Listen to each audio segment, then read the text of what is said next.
genap sebulan menikmati indahnya pernikahan, kebahagiaan Sule dan Natalie Holzer seolah terusik dengan kasus harta warisan peninggalan almarhumah Lina yang diungkit oleh Teddy, suami almarhumah Lina. Sule pun meradang, pasalnya Teddy dianggap terlalu memaksa untuk bertemu Putri dan Rizky Febian guna membahas perihal harta gonogini. Bahkan secara tegas, Sule mengingatkan Teddy untuk menjaga etikanya. Lagi pula, sudah seharusnya urusan harta peninggalan almarhumah Lina bisa diselesaikan lewat kuasa hukum masing-masing tanpa perlu mengusik kesibukan Rizky dan Putri. Selain itu juga, Sule pun berharap Teddy tak perlu khawatir dengan seluruh warisan peninggalan almarhumah Lina karena warisan harta tersebut bukan diambil, melainkan diamankan sementara waktu. Diizinin sama Kang Sule. Kenapa? Siapa yang nggak ngizinin? Kan ada lawyer, dia juga pakai lawyer. Pokoknya tanyain sama lawyer semuanya. Urusannya sama lawyer. Masalahnya, Iki kan sama Putri itu nggak diem. Dia kerja gitu. Terus kenapa dia maksa-maksa untuk ketemu dan ngurusin harta gonogini? Emang ada gonogini? Harusnya ahli waris. Loh iya, tapi kan harus tetap etika dijaga dong. Etika tetap dijaga, harus ke Iki. Kalau sama saya nggak ada urusan, harus ke Iki. Dan dia pakai lawyer, Iki juga pakai lawyer. Ya udah yang ngurusin lawyer dong.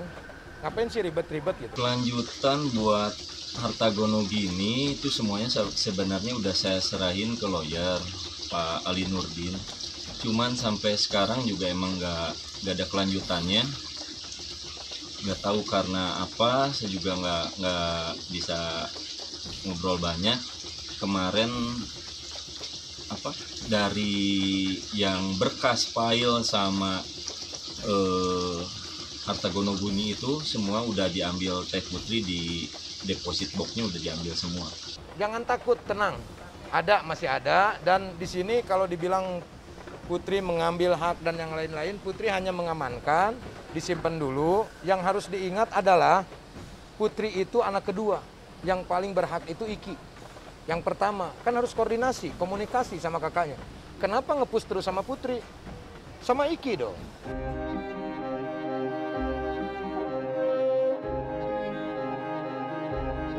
Tak ingin persoalan harta warisan peninggalan almarhumah Lina ini semakin berlarut, Sule menantang Teddy untuk bertemu secara langsung.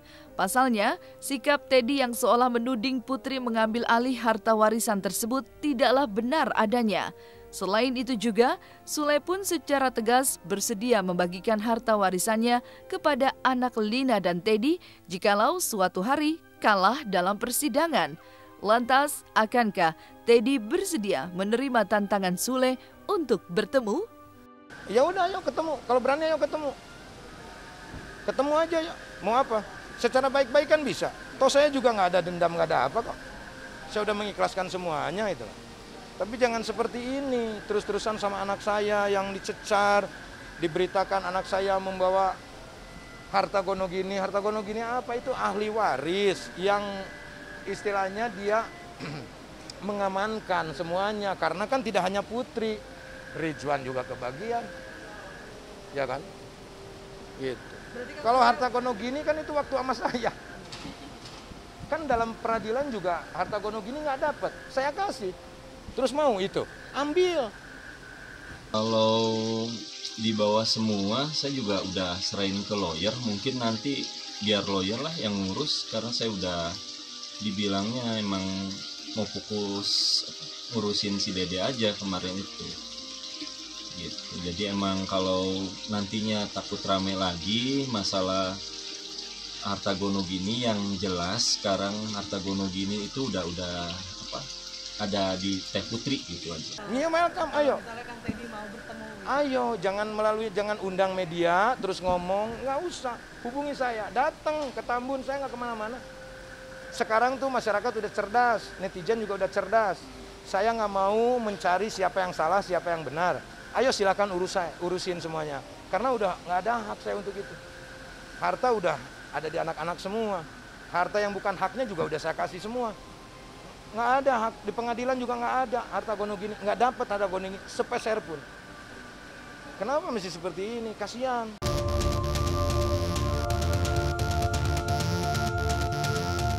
Selain persoalan harta gono gini yang diungkit Teddy, Sule pun tak terima kalau Putri disebut-sebut tidak perhatian terhadap bintang Aura Putri, anak dari Teddy dan almarhumah Lina. Pasalnya, setiap bulan Putri Delina selalu mengirimkan uang jatah bulanan untuk membeli keperluan adik kecilnya itu.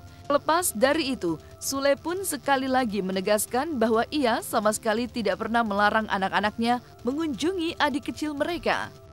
Harapannya ya apa ya, kalau buat si Dede ya buat kakak-kakaknya jangan disiapa-siapa juga karena emang itu satu rahim.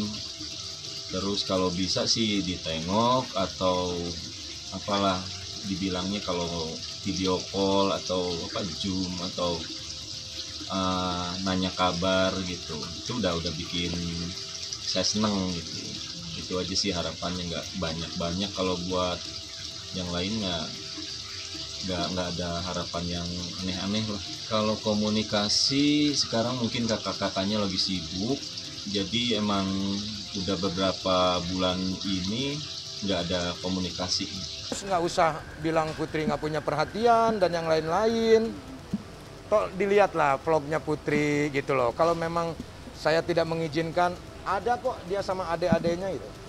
Saya masih bijaksana dalam hal itu. Harus hati-hati lah, harus hati-hati dalam berkomentar, harus hati-hati dalam mengambil keputusan dan sikap. Tapi harus ingat, banyak yang harus dia urus. Ya kan, tidak hanya si Bintang, ada anak yang satunya lagi dari orang Solo, urus itu, kasihan. Memang tidak diurus, Pak? Lo nggak tahu. Coba, kenapa ngurusin hal ini? Urusin kehidupannya dia sendiri. Tanya sama mantan istrinya. Tanya sama mantan istrinya yang di Amerika, tanya. Oh, jadi apa sih dia tuh manusia kok ngurusin hal duniawi? Saya tuh bukan marah ini, kasihan. Kasihan sama dia seperti ini. Maksud saya artinya hati-hati. Ya, nanti dia kalau misalkan jatuh di tengah jalan gimana? Anak masih kecil. Mendingan sekarang mah kerja, cari uang, buat susu anak-anak, anaknya. Ya kan tidak hanya Bintang anaknya, urusin anaknya. Udah nanti ini mah nggak bakalan hilang, nggak bakalan hilang. Toh nanti misalkan kalau ada yang hilang saya ganti. Kalau nanti di Putri ada yang hilang saya ganti. Yang saya nggak habis pikir, kenapa sih ngurusin harta? Kalau memang mau harta, ayo datang ke saya aja, minta mau berapa? Ya biarin aja, Tuhan mah nggak tidur. Biarin aja, saya mah nggak mau cari masalah lah di sini lah. Ya, jadi kalau misalkan dia mau diperhatikan, ya itu kan urusannya udah bukan urusan saya dong. Tanyanya harusnya kalian ke Putri, ya dong. Kalau ke saya salah dong nanyanya. Jadi udah nggak ada urusan kalau saya. Terkecuali kalau misalkan anak saya ada yang nyolek, baru itu urusan saya. Gitu. Kalau masih selama urusannya biasa-biasa aja, mah ya santai aja lah. Tanya Putrinya dong. Kan Putri tahu sendiri siapa yang ngurus anaknya di sana. Kan yang ngurus adeknya. Tanya sama adeknya aja. Ya mungkin kekurangan kali gitu. Padahal kan Putri juga tiap bulan dia kasih kok. Kasih dia. Malahan sama yang ngurus kan adeknya. Kan yang ngurus adeknya. Mau dibawa kan nggak boleh. Tapi nggak diurus.